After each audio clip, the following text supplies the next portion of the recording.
네, 오늘 하나님께서 저와 여러분들에게 주시는 말씀 출애굽기 3장 1절에서 10절 말씀이죠. 하나님은 당신의 백성 개개인을 완벽하게 섭리하십니다. 이런 제목으로 말씀 증거할 때 주의 크신 은혜와 사랑이 이곳에 함께하길 원합니다. 네, 감사합니다. 자, 이번 주가 설 명절 주간입니다. 설 명절, 추석 명절 이렇게 돌아올 때마다 저는 이제 그 옛날 제가 어렸을 때 생각이 납니다. 제가 어릴 때 서울에 올라와서 객기 생활을 할 때 말이죠. 명절이 다가오면 고향에 내려갈 생각으로 가슴이 굉장히 설레었던 것 같습니다. 당시 그 영산포역까지 완행열차가 11시간 정도 걸렸고요. 그리고 보급열차라고 아시는 분은 아실 텐데 한 8시간 정도 걸렸던 것 같습니다. 근데 저는 주로 완행열차를 타고 다녔던 것 같은데요.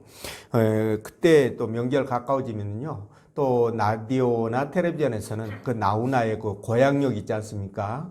그거 정말 어지간히 많이 나왔습니다. 끊임없이 그 노래소리가 흘러나오는데 그 노래 들을 때마다 막 더 향수에 이렇게 또 몸부림쳤던 그런 기억이 납니다. 지금은 뭐 교통통신이 너무 발달해가지고 뭐 그런 낭만이 사라진 지 오래되었지만은 명절만 되면 그런 애적인 생각들, 그런 추억들이 떠올라서 마음 한켠이 또 훈훈하기도 하고 또 아슬아하기도 하고 또 아쉽기도 하고 여러 감정이 복합적으로 엉키는 것 같습니다. 아무튼 여러분들 이번 또 설 명절 또 고향에 가신 분들 안전운전 하시고요. 졸음운전 또 꼭 피하시고 또 건강하게 잘 드시고 건강한 모습으로 그렇게 만나기를 원합니다. 자, 오늘 하나님께서 본문 말씀을 통해서 다음과 같은 세 가지로 우리에게 은혜를 주시는데 그 첫째가 하나님은 우리 각 개인을 인격적으로 잘 알고 계신다는 것이고요. 두 번째, 하나님이 함께 하시면 초라한 사람도 존귀한 존재가 된다라는 것이고, 그리고 세 번째는 하나님은 자기 백성이 고통받는 현실을 섭리하고 계신다라는 겁니다. 여러분, 그 사람이 교제할 때는요, 뭐 자세히는 모른다 할지라도 그래도 상대방에 대해서 대략적인 뭐 인적 사항은 다 파악하고 이렇게 서로 교제하지 않습니까? 그러니까 관계라는 것이 상대에 대해서 많이 하면 알수록 그저 더 친근하고 가까워지는 것이 맞습니다. 그런데 이제 오늘날은 개인주의적인 성향이 강해지다 보니까 남이 나를 아는 거 별로 좋아하는 사람이 없죠. 그러다 보니까 관계 맺기가 좀 어려워지는 그런 부분들이 있습니다. 물론 요즘 하도 이상한 사람들이 많아서요. 이해하는 측면도 있지만 그러나 하나님과의 관계에서는 전혀 그럴 필요가 없다. 이 말씀을 드리고 싶은데요. 하나님은 각각 개개인들을 너무나 잘 알고 계시죠. 그렇기 때문에 그분은 또 우리가 절대 믿을 수 있는 분이고요. 그래서 우리는 하나님과의 관계에서 정말 진솔한 관계, 그런 관계가 맺어져야 된다는 거죠. 이런 관계 속에서 하나님은 당신의 백성이 아무리 초라하고 궁색하고 볼품이 없다 할지라도 그런 당신의 백성을 들어서 아주 존귀한 자로 만들어가는 특별한 재주를 하나님이 갖고 계십니다. 또한 자기 백성들의 모든 것을 잘 아시기 때문에 또 완벽하게 이 땅에서 그들을 핸들링해 나갈 수 있다라는 거예요. 그래서 우리는 이런 것들을 종합해서 볼 때 이 땅에서 정말 행복한 삶을 살기 위해서는 하나님과의 관계를 우리를 너무 잘 아시니까 관계를 돈독하게 만들어가는 것이 최선책이구나, 이걸 깨닫게 되는 거죠. 그래서 여러분들도 꼭 이런 저간의 사정을 아시고 하나님 은혜 안에서 그분께 모든 것을 맡기면서 믿음으로 살아가시기를 부탁을 드립니다. 그럼 본 말씀을 따라가면서 우리를 너무도 잘 아시는 하나님께서 우리를 어떻게 인도하시는지 성령께서 들려주시는 하나님의 음성을 듣도록 하겠습니다. 자, 첫째로 하나님은 우리 각 개인을 인격적으로 너무 잘 알고 있다는 거죠. 자, 4절 말씀 읽어봅니다. 시작. 여호와께서 그 앞으로 돌이켜 오는 것을 보신지라 하나님이 떨린 나무 가운데서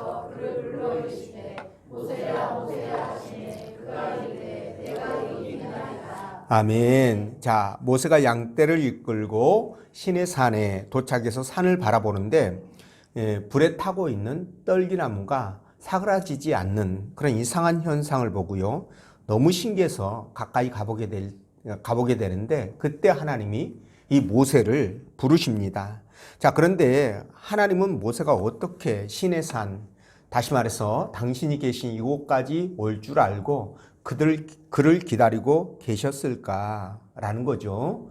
자, 그런데 말이죠. 뭐 간단합니다. 그 이유는 하나님은 저와 여러분들을 직접 만드셨잖아요. 그렇죠? 네, 그렇기 때문에 우리의 모든 것을 너무나 잘 알고 계시는 거예요. 그래서 모세가 온다는 것도 이미 알고 있었던 겁니다. 네, 마치 엄마가 아이의 모든 성향을 완벽하게 파악하고 케어하지 않습니까? 근데 아이들은 엄마가 모른 줄 알고 막 속이잖아요. 그렇죠? 예, 꼭 이런 거 보면 하나님과 우리 사이 같은 느낌이 들기도 합니다.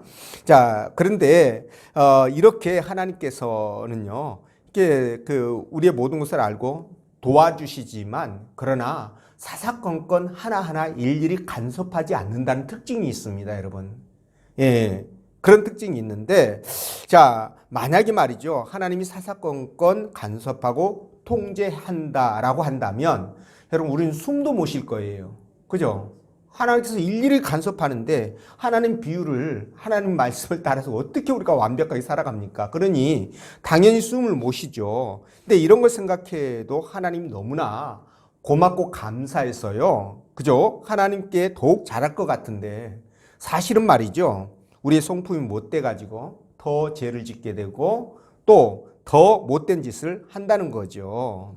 자, 그런데도 하나님은 잠자코 우리가 스스로 깨닫고 돌아설 때까지 기다리시고 지켜보시고 그러시는데 왜 그러냐면 여러분 우리가 스스로 잘못한 것을 깨닫고 돌아설 때 그때 바로 비로소 인격적인 관계가 맺어지기 때문에 그렇습니다. 만약에 하나님이 강제로 그렇게 요구해서 했다면 여러분 내 마음에 없는데 억지로 무슨 두려워가지고 화가 두려워서 억지로 한다면 이게 인격적인 관계가 맺어지겠습니까? 그래서 하나님도 그렇게 하지 않고 깨닫고 돌아설 때까지 기다리는 거예요. 여러분 에덴 동산에서 아담을 한번 생각해 보십시오. 아담이 선악과를 따먹고 진짜 영원한 저주 속에 들어가게 되지 않습니까? 그렇죠? 그때 하나님이 그 선악과를 따먹게 되면 어떻게 된다는 것을 이미 알고 계시기 때문에 아담이 선악과 따먹는 그 손을 그냥 꺾어가지고 그죠?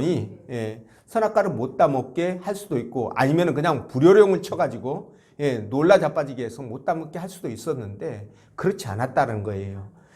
당신이 나중에 당신의 독생자인 예수 그리스도를 이 땅에 보내서 죽이심으로 말미암아 구원을 이루는 한이 있더라도 어떻게 됩니까? 그 순간에 아담이 선악과 따먹는 것을 제지하지 않은 것을 볼 때 그것을 볼 때에도 우리가 하나님께서 우리를 얼마나 사랑하시는지 우리의 자유의지를 꺾지 않으려고 그러시는 그 하나님의 모습 속에서 우리는 하나님의 그 인자하시고 우리를 사랑하시는 그런 부분들을 발견할 수 있다라는 겁니다. 자, 그래서 말이죠. 다시 본론으로 돌아서 여러분들에게 말씀을 드리는데 하나님은요. 모세가 어머니 뱃속에서 잉태된 순간부터 모세를 알고 계셨죠. 그리고 그를 인도하셨습니다. 그래서 욥기서 31장 15절에 뭐라고 말씀하시느냐? 나를 태 속에 만드신 이가 그도 만들지 아니하셨느냐? 우리를 뱃속에 지으신 이가 한 분이 아니시냐? 이렇게 말씀하셔요. 그러니까 하나님께서 우리를 어머니 뱃속에다가 어떻게 했다? 지으셨다. 그러니까 그분이 우리를 만드신 분이니까 우리의 주인이시잖아요. 그러니 우리를 얼마나 잘 아시겠어요. 당연하죠. 너무 잘합니다. 그래서 모세를 말이죠. 너무나 잘 아시는 하나님께서 그가 태어난 순간부터 그를 인도하셨다가 80년의 세월이 흐른 다음 이제 때가 되면 어떻게 했습니까? 그를 이스라엘의 구원자로 부르신 거예요. 자, 여러분 이게 뭘 의미할까요? 이게 의미하는 것은 바로 하나님께서 사람들 각자 개개인 한 사람 한 사람을 어떻게 하신다? 너무나 인격적으로 잘 알고 그들을 인도해 가신다는 것을 여기서 우리가 깨닫게 되는 거예요. 이해가 되시죠? 자, 우리 하나님이 어떤 분이십니까? 그분은 전지전능하신 분이시잖아요. 그렇죠? 예, 그래서 우리 각 개개인의 한 사람 한 사람 그 생각과 마음을 읽으셔요. 그죠? 그리고 몸 구석구석까지 모르는 것이 없을 정도로 속속들이 알고 계십니다. 그래서 시편 139편 1절에서 3절 말씀에 뭐라고 얘기하시느냐? 여호와여 주께서 나를 살펴보셨으므로 나를 아시나이다. 뭐를 아느냐? 주께서 내가 앉고 일어섬을 아시고 멀리서도 나의 생각을 밝히 아시오며 나의 모든 길과 내가 눕는 것을 살펴보셨으므로 나의 모든 행위를 익히 아시오니. 이렇게 말씀하시잖아요. 그러니까 하나님은 우리를 알되 이렇게 자세하고 아주 세세하게 세밀하게 아신다니 얼마나 놀랍습니까, 여러분? 자, 근데 말이죠. 이게 하나님이 이렇게 우리에게 관심이 많고 사랑이 많고 속속들이 안다라는 이 사실 자체가 저와 여러분들에게 얼마나 큰 복이고 축복인지 우리가 아셔야 됩니다. 여러분, 이거는 상상할 수 없는 놀라운 일인데, 왜냐하면 하나님이, 이런 놀라우신 하나님이 우리의 뒷배가 되어 주시는 거예요. 예, 그리고 세상을 당당하게 살아갈 수 있는 힘의 원천이 되어 주시기 때문에 굉장히 놀라운 일이고 감사할 일이고 그렇다는 겁니다. 아니, 여러분 생각해 보십시오. 만약에 절대 권력을 가지고 나라를 좌지우지하는 우리나라 대통령은 뭐 힘도 없잖아요. 그렇죠? 여기저기 휘둘려서 아무것도 못 하는데, 근데 북한의 김정은이라면 어떨까요? 여러분들이 만약에 북한의 김정은 빗대기가 조금 껄쩍지근해요. 그렇죠? 근데 이제 가장 리얼할 것 같아서 말씀을 드렸는데, 김정은이가 만약에 내 아버지고 네, 10대 재벌 회장이 내 어머니라고 생각 한번 해보십시오. 그러면 어떨까요? 세상 무서울 것 없을 거 아니겠어요?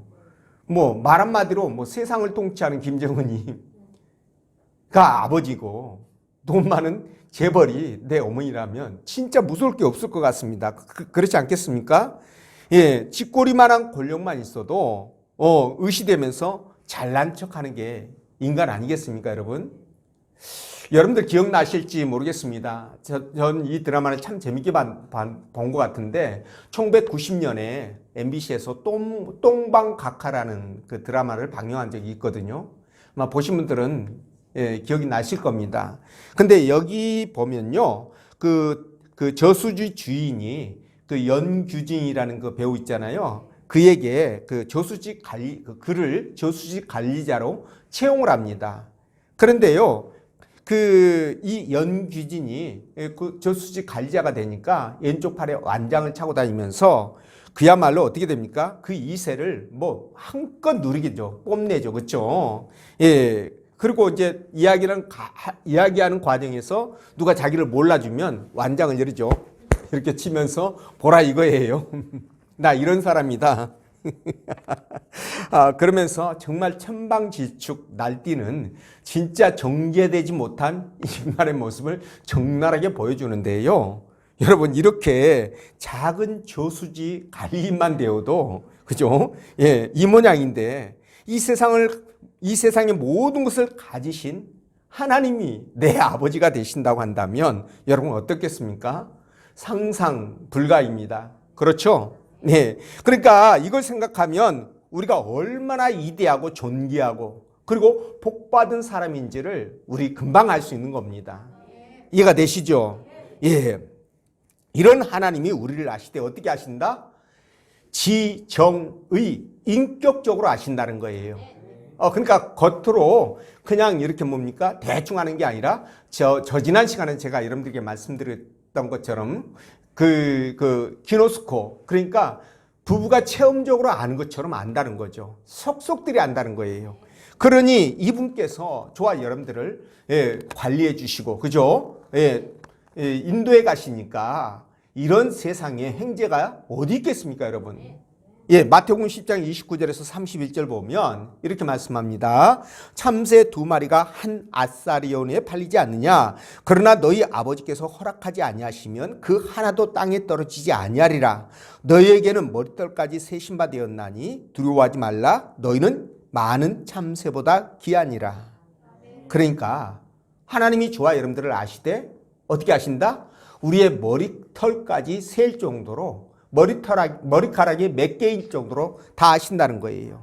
여러분들은 자신의 머리카락 몇 개인지 아시는 분 없죠? 이거 아시는 분이 있으면은 정말 대단한 사람이에요. 아주 하나님 영역에 가까운 사람입니다. 누구도 몰라요. 자기 머리카락이 몇 개인지. 근데 하나님이 아신다는 거예요. 그러니 이분 앞에서 우리가 뭘 어떻게 할 수가 있겠습니까? 이분 앞에서 우리가 근심 걱정, 불안 초조 이런 거 갖는 것 자체가 여러분 불신앙이에요. 불순종입니다, 여러분. 이해가 되시죠? 네, 그렇습니다. 하나님이 이렇게 저와 여러분들이 앉고 일어서는 것도 나의 생각까지도 멀리서 다 아시고, 그죠? 그리고 모든 길과 내가 눕는 것까지 아시는, 눕고 일어나는 것까지 아시는 그분이 우리를 위해서 무엇인들 못하겠습니까? 그래서 저와 여러분들이 무엇을 하든 간에 또는 어디에 있든 간에 그때와 장소에 상관없이 어떻게 됩니까? 우리는 하나님 앞에 맡기고 그분을 의지하면서 우리는 자유를 누릴 수 있는 거예요. 이해가 되시죠? 그러니까 이게 신앙인들이 갖는 특권입니다, 여러분. 이게 신앙인들이 갖는 특권이에요. 세상 사람들은 재미없게 교회를 왜 다니느냐, 예수를 왜 믿느냐 이렇게 얘기하지만 여러분, 우리는 그들이 갖지 못한 보화를 가졌잖아요. 이런 보화를 우리가 갖고 누리고 있는 거예요. 그래서 우리가 진정 행복한 사람이고 우리가 정말 자유자인 것인 겁니다. 이해가 되시죠?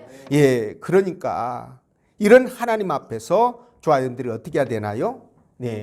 부끄러움이 없이, 그죠? 항상 하나님 말씀 앞에 순종하면서 믿음으로 살아가야 되는 거예요. 그럴 때 진정한 관계 속에서 이런 커뮤니케이션이 원활하게 이루어지므로 더욱더 많은 복들을 우리가 누릴 수 있다는 거죠. 그런 여러분 되시기 바라고, 둘째로 하나님이 함께 하시면 초라한 사람도 존귀하게 된다 이렇게 말씀하시는데 2절 말씀 읽어봅니다. 시작.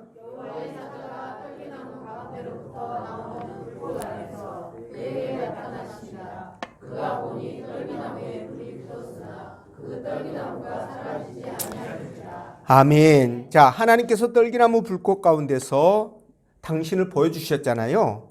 근데 여기에 떨기나무는 시내 광야에서 흔히 볼 수 있는 그런 아카시아 나무죠. 그런 일종으로서 키가 아주 작은 가시덤불 같은 그런 그 나무를 얘기합니다. 근데 이 떨기나무는요, 사실 헛된 같아가지고, 그러니까 못이지 못한다 그런 표현 쓰죠. 그러니까 못이지 못해가지고 땔감으로 쓰기에도 어려울 정도로 그런 진짜 볼품없고 어디에 쓸모도 없는 그런 나무라는 거예요.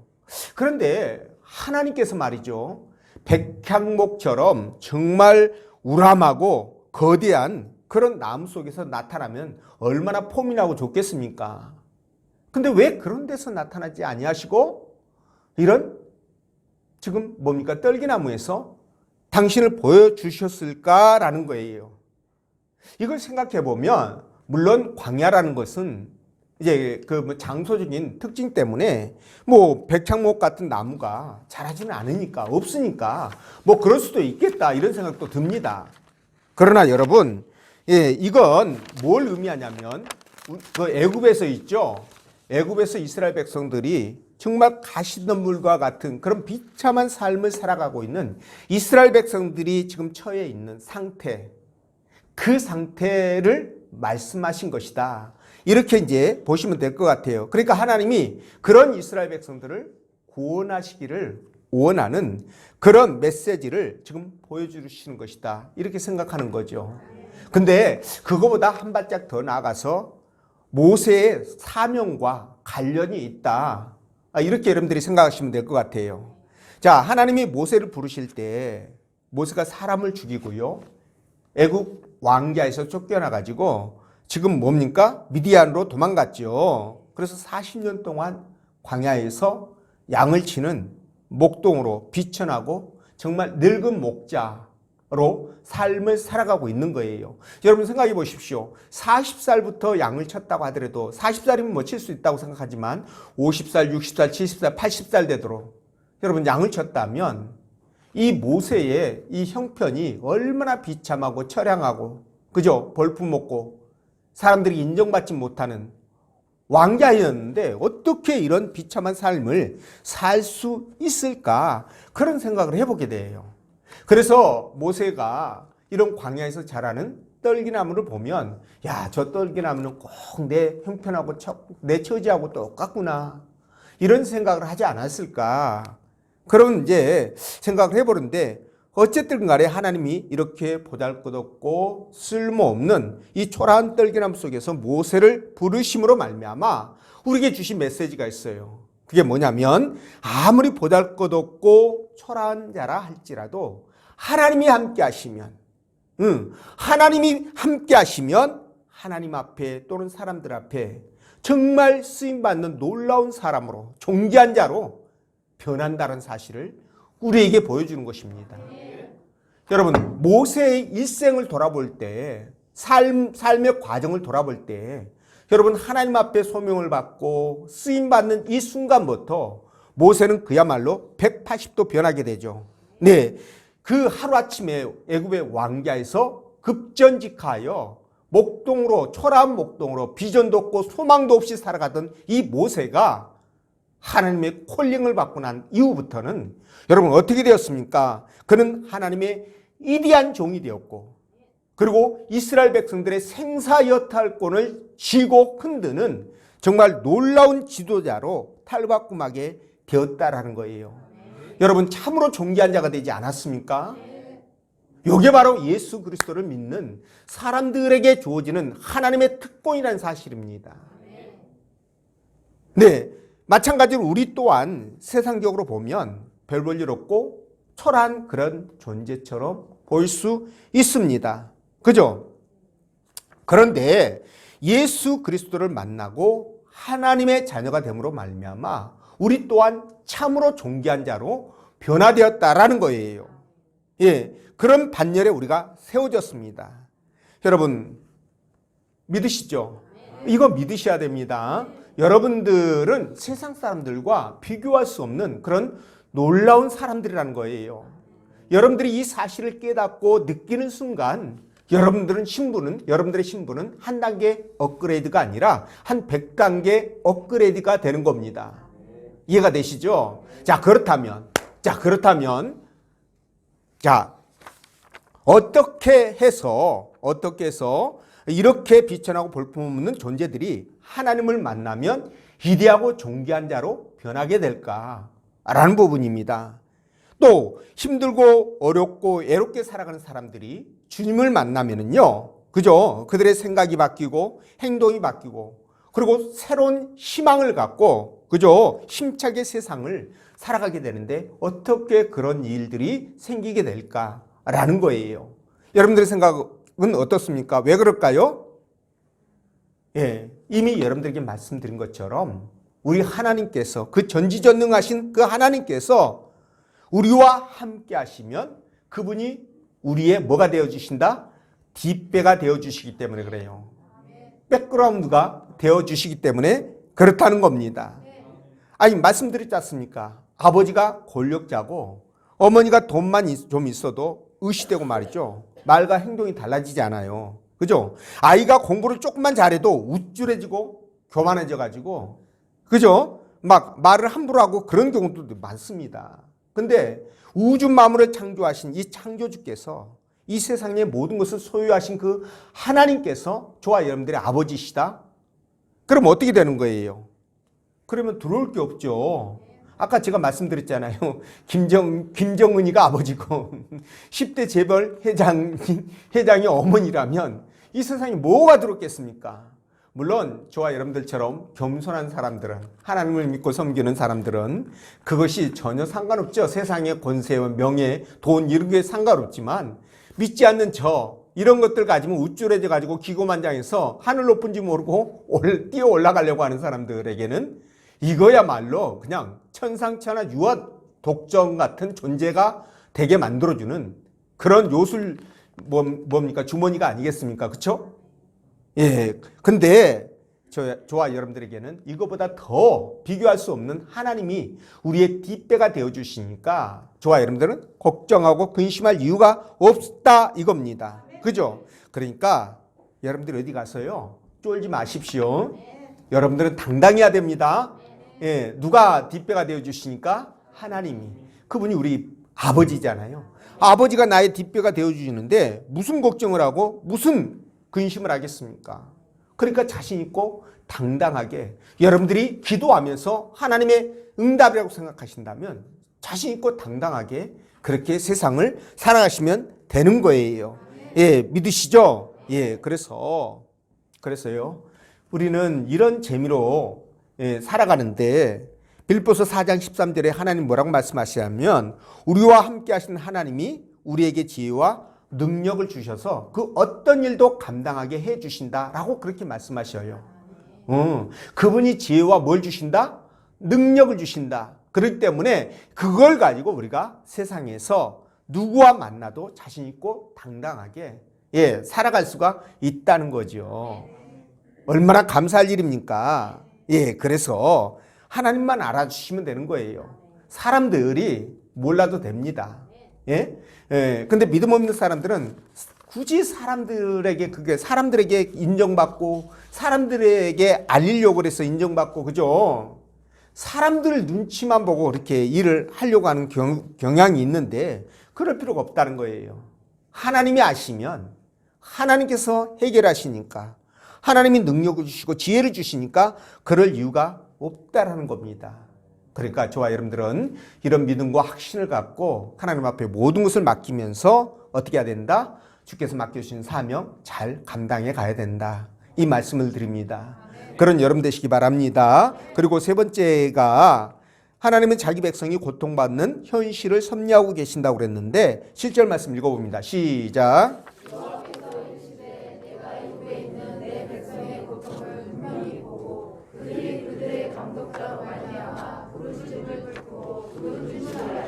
아멘. 자, 제가 두 번째 대지에서요. 아무리 보잘것없고 초라한 존재라도 예수를 믿고 하나님의 구원받은 백성이 되고 하나님의 자녀가 되면 존귀한 자로 만들어 주시기 때문에 이 세상을 당당하고 자신 있게 살아갈 수 있다 말씀드렸잖아요. 자, 근데 이렇게 하나님은 자기 백성들이 살아가고 있는 이 세상을 면밀하게 주시하십니다. 그리고 그것들을 적절하게 때를 따라 간섭하시면서 통제하시면서 섭리해 가신다는 거예요. 이게 무슨 의미인지 아시겠죠? 자, 7절을 보면 자, 이스라엘 백성들이 애굽의 그 관리들로 인해서 애굽 사람들의 일로 인해서 굉장히 고통 속에 빠지게 되죠. 어마어마한 고통 속에 빠지게 됩니다. 근데 하나님께서 그들이 고통당하는 것을 어떻게 하셨다? 보셨다. 그런데 그 앞에 단어가 하나 있죠. 분명히 보셨다라고 말씀하셔요.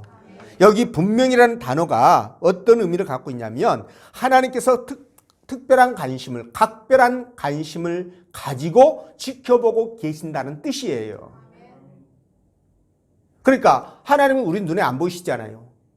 그러니까 우리는 살아가면서 하나님이 없다라고 생각하면서 살아가기가 쉽죠. 근데 하나님은 없는 것이 아니라 저와 여러분들과 함께 하시면서 이 땅에서 벌어지는 일들에 대하여 어떻게 관심을 가졌다? 각별한 관심을 갖고 특별한 관심을 갖고 그들의 고통을 보고 계셨다는 거죠. 이게 놀라운 일 아닙니까? 그러면서 또 뭐라고 말씀하셔요? 하나님께서 또 이스라엘 백성들이 부르짖어 기도하는 것을 어떻게 하고 계셨다? 듣고 계셨다라고 말씀하셔요. 보셨다라고 말씀하셨죠? 듣고 계셨다고 말씀하셨죠? 그리고 또 하나 뭐라고 말씀하십니까? 이스라엘 백성들이 근심하는 것, 그 근심거리가 무엇인지를 알고 계셨다라고 말씀하셔요. 자, 봅시다.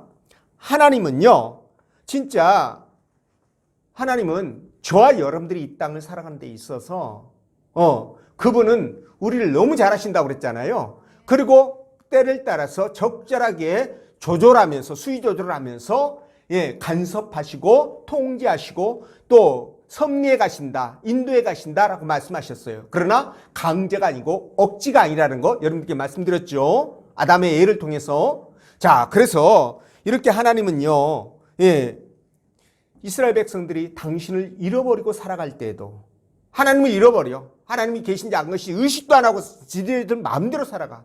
그럴 때도 그분은 이스라엘 백성들을 향한 그 관심의 눈길을 놓치지 않았다라는 겁니다. 얼마나 놀라운 일입니까, 여러분? 그래서 말이죠. 고통받고 정말 힘들어하고 아파하는 그들의 그 현실을 일일이 보고 계셨고, 그들이 또 그 탄식하고 간구하는 그 소리를 듣고 계셨던 거예요. 뿐만 아니라 그들을 말이죠. 그 모든 그 탄식하는 소리 있죠. 아프면 이 소리들을 듣고 계셨다는 거죠. 그러니까 보셨고 들었고 또 뭡니까? 알고 계셨다는 거예요. 이 세 가지 보고 듣고 알았다. 이거 그 카이사르가 말이죠. 그 페르시아를 점령하러 가서 했던 페르시아가 아니죠. 생각이 안 나네요. 카이사르가 페르시아는 그 훨씬 전의 얘기고요. 주전 300년에 있었던 일들이고요. 카이사르가 왔노라 싸웠노라 이겼노라 그 말 기억나시죠? 그렇게 이제 삼중 어법을 써서 자기 그 심정을 표현했는데 아마 이 성경에서 그걸 카피하지 않았나 이런 생각이 듭니다. 그러니까 하나님께서 저와 여러분들을 이런 식으로 지금 이렇게 섭리하시고 이끌어 가시기 때문에 어떤 어려움과 고난을 만날지라도 그 고난을 살피시는 살아계신 하나님을 여러분들이 바라보면서 기쁘게 그 고난을 감당하시라 이 말씀을 드리는 거예요. 그래서 역대하 16장 9절 보면 여호와의 눈은 온 땅을 두루 감찰하사 전심으로 자기에게 향하는 자를 위하여 능력을 베푸시나니 이렇게 말씀하시잖아요. 그래서 여러분들께 말씀을 드립니다. 하나님은요 저와 여러분들에게 정말 당신에게 다가와서 모든 무거운 짐들을 다 내려놓고 그분의 그 은혜 안에 머물기를 원하십니다. 그래서 베드로전서 5장 7절에서도요 이렇게 말씀하셔요. 너희 염려를 다 주께 맡기라. 이는 그가 너희를 돌보심이라. 이렇게 말씀하시거든요. 그러니까 저와 여러분들이 이 땅을 살아갈 때 고민하고 근심하고 걱정하고 불안해하고 초조하고 이런 것들은 뭡니까? 전부 다 사치예요. 그리고 말씀드린 것처럼 불신앙입니다. 하나님을 믿지 못한 것 때문에 일어난 일들 아니에요? 그러니까 불신앙이죠. 그러니까 이런 부분이라는 것을 우리가 생각한다면 우리는 분명 하나님 말씀 앞에 그 말씀을 확실하게 믿고 그리고 하나님이 저와 여러분들의 인생에 개입하셔서 아주 그것도 자세하고 세미하게 개입하셔서 하나하나 이끌어 가신다는 사실을 우리가 기억하고 정말 기쁨으로 감사함으로 살아가야 될 것입니다. 그분은 우리의 고통을 보셨고 그죠? 그리고 우리의 모든 형편과 처지를 아시고 그죠? 그분이 모든 것들을 우리 들으시고 그랬기 때문에 저와 여러분들은 정말 하나님 앞에 이런 것들만 생각하면서 믿음으로 살아가셔야 됩니다. 그럴 때 여러분들은 정말 하나님 앞에 놀라운 축복으로 그렇게 정말 축복의 반열 속에 들어가서 하나님 앞에 복된 삶을 살아갈 수가 있습니다. 그런 여러분들 되시기를 주의 이름으로 간절히 축원드립니다. 기도합니다.